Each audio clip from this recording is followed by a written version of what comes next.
परमार्थ और स्वार्थ को श्री राम जी के समान यथार्थ कोई नहीं जानता।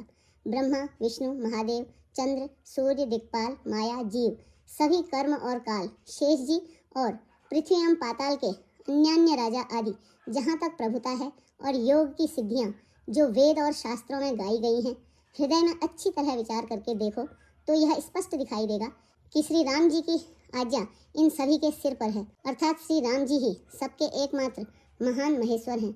अतएव श्री राम जी की आज्ञा और रुख रखने में ही हम सबका हित होगा। इस तत्व और रहस्य को समझकर अब तुम सयाने लोग जो सबको सम्मत हो वही मिलकर करो। श्री राम जी का राज्याभिषेक सबके लिए सुखदायक है। मंगल और आनंद का मूल यही एक मार्ग है।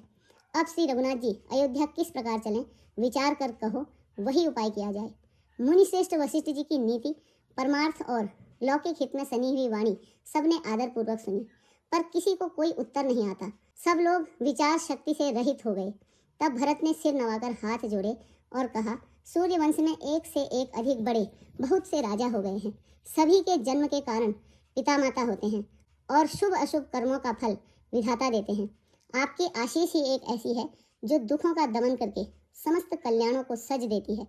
यह जगत जानता है। हे स्वामी, आप वही हैं जिन्होंने विधाता के गति को भी रोक दिया।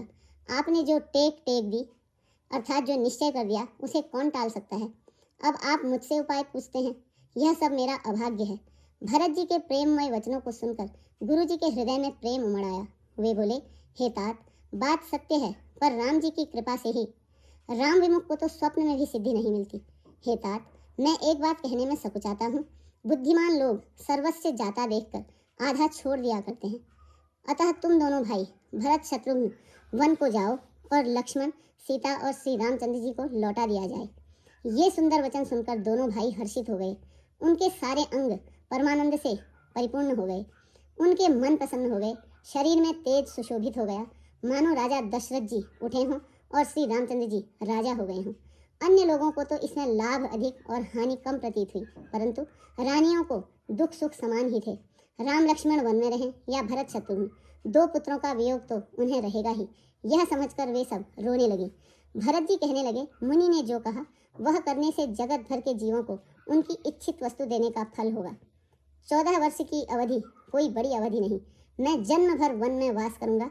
मेरे लिए इससे बढ़कर और कोई सुख नहीं है।